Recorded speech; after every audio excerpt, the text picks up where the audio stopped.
Levi Hill here, reporting with Tribal Nations News. We're at the Indigenous Cooking Contest hosted by Jamul Casino. As you can see, a lot of people are already here. Things are livening up. Our chefs are cooking up, and we're going to give you the inside scoop of everything that's going on here, what kind of foods we're going to be tasting, what they're cooking up, and of course, everything is locally grown and Indigenous recipes. So we'll see you soon, and we can't wait to try out what's going on. Okay, I think this is a good spot. Okay. So when Liz, I don't know for sure. Hi, Levi Hill here with Tribal Nations News. We're talking to one of the contestants of the Indigenous Cooking Contest. Would you mind introducing yourself? Hi, my name is Misty Faulkner. I'm an enrolled member of the Lumbee tribe of North Carolina. And what are you cooking today? Today I'm making, I made today, wild rice, a Three Sisters wild rice, fried rice. And so the components of it are pretty much all pre-contact food. So we wouldn't have had any dairy or gluten in our diet before we had contact, right, with the Europeans. So it has all of those elements of Three Sisters, the corn, the squash, and the beans. I also added some tomato, which is indigenous to the Americas, some sage, also traditional, and then the wild rice is also grown usually in the lakey areas. So my tribe would have had access to that. So that's kind of what I did today. I also will top it with some pine nuts, because my tribe also did pine nuts, so we would have some pine nuts on top as like a little bit of garnish, add a little bit of healthy fats to that, and then garnish it with some sage. Awesome, and why is it special to you? It's special to me because my people are farmers. So when the Europeans came, we were already farming. We had a system of farming, so we would have been growing fresh vegetables.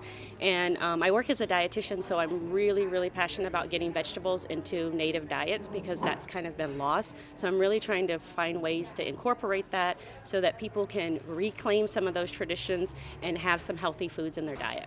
Awesome.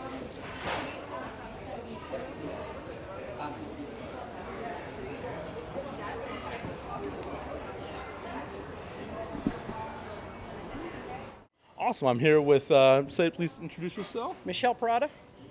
And what are you cooking today? Today I'm going to make tamales. I'm going to make turkey tamales with some vegetables. All right, yeah. And green chili. And all of these ingredients were brought from the school garden? Yeah, pretty much. We didn't do the turkey, but all the vegetables and things like that came from the school garden. So yeah. Awesome. It's pretty fun today. Why is your dish important to you? Well, they said it was an Indigenous cooking contest, so we were just looking for Indigenous things, for this area, like Little's Bars right here. Pumpkin seeds, sunflower seeds, chia, hemp hearts, all dried fruits from this area. Makes an energy bar that's, one, affordable for our kids, and then it's also just super healthy. It has local honey and just a good bar. And kids can afford that. It's because it's free at school. So, and then with Tara making empanadas is something she's done. I think Becky back here is making like a corn cake with fruit and things. And then I'm going to make tamales because, turkey, is definitely indigenous to this area. It's kind of like an unsung hero. And, and corn. So, and then I'm adding like some other vegetables, just, mushroom, squash, onions.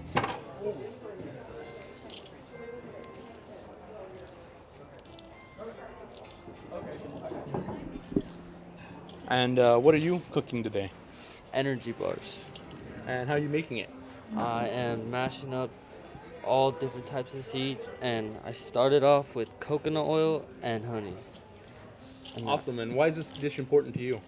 Because it comes from around my area where I grew up, and it's just natural, I guess. I don't know. It's good, and it's something I can make at home by myself.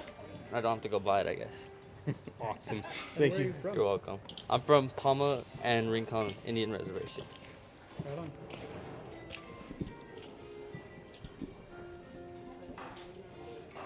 What's your name? Where are you from? My name is Becky Couch, and I've been adopted by the Rincon Indian Reservation. I work at All Tribes American Indian Charter School. And what are you cooking today? What I am cooking is corn. It's a corn fritter, so it's like a pancake. It'll have dried fruit in it. It'll have some apples, corn, and then it'll be made with a corn masa and some corn meal. And so it'll be more like a pancake, and then we'll drizzle it over with some honey, local honey.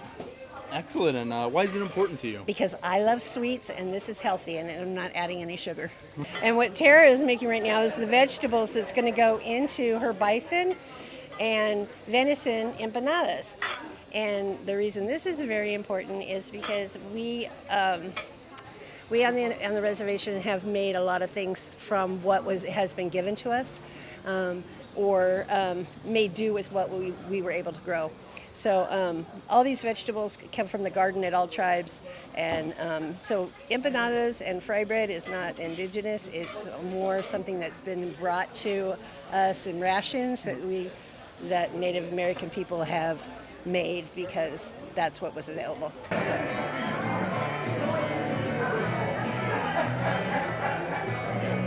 Food sovereignty is really just taking your life back in your own hands. And I think food sovereignty, sometimes I'm careful with the word sovereignty. I think we're free people. We're born free. I think as indigenous people, a lot of our rights have, since the invaders came to our land, they took our food and poisoned our water.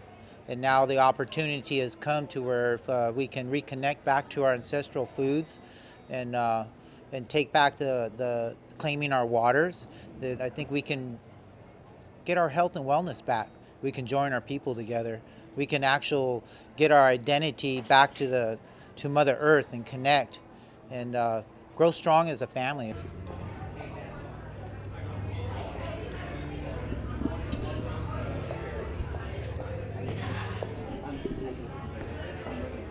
Awesome. I'm here with one of the judges. You mind introducing yourself? My name is Brian Dementi. I'm the food and beverage director and executive chef at Casino Palma. And what are you cooking up today? We are cooking a smoked rabbit. Let me grab the menu. Smoked rabbit and acorn soup, and then a roasted quail and mixed green salad. And what are you looking for when you're judging? Taste is the most important thing, presentation. And just, for me, I like the use of, indigenous ingredients, especially for this event. So. And why is indigenous food important, do you think? It's just, using, for myself, using product from locally sourced, whether it's forage or, like, for instance, our tribe has, they probably supply our restaurants with 50 different items of, avocados, oranges, different citrus, and then they grow lettuce mix, salad mix, all that kind of stuff. So it's just nice to be able to support local farms, especially when it's our own, tribe. I thought actually it exceeded my expectations. Being a renewable energy developer, we were asked to put on an outreach event, not quite like this, and I was actually asked to just have a booth and some flyers. And I thought, why don't we do something more creative to promote California Food Service and Rebate Program? And we did it in this way through education and also awareness of indigenous foods, and also promoting energy security, food sovereignty, and also the most important part was empowerment for our youth, empowerment for our community and future generations to continue the message on clean eating and original eating of our original people of the land. Myself, I'm allergic to a lot of foods, and I think a lot of natives, we have a challenge of digesting a lot of these processed foods. And here was the opportunity to taste something unique, taste something from seed to table. So it was beautiful. And will there be any more in the future? Absolutely. I feel that right now I would say absolutely yes, I want this to happen. I definitely, like sponsors, we're so thankful. I want to say this. My generosity is really, I want to say so much about Jamul Casino. They stepped up like in a big way. They're a progressive tribe, they're educators, and that's all generations of Jamul, and I think Chairwoman Pinto for all of her leadership and for offering to have this here. Casino Palma, they saw what was going on. They're like, wow, we really want to do this. And I think with a lot of that momentum and also Red Earth Movement and other organizations like that, we can have this again. And with the state of California promoting energy security and also promoting even food sovereignty in our farmlands because of climate, I do believe there's a strong chance that we might have this again next year.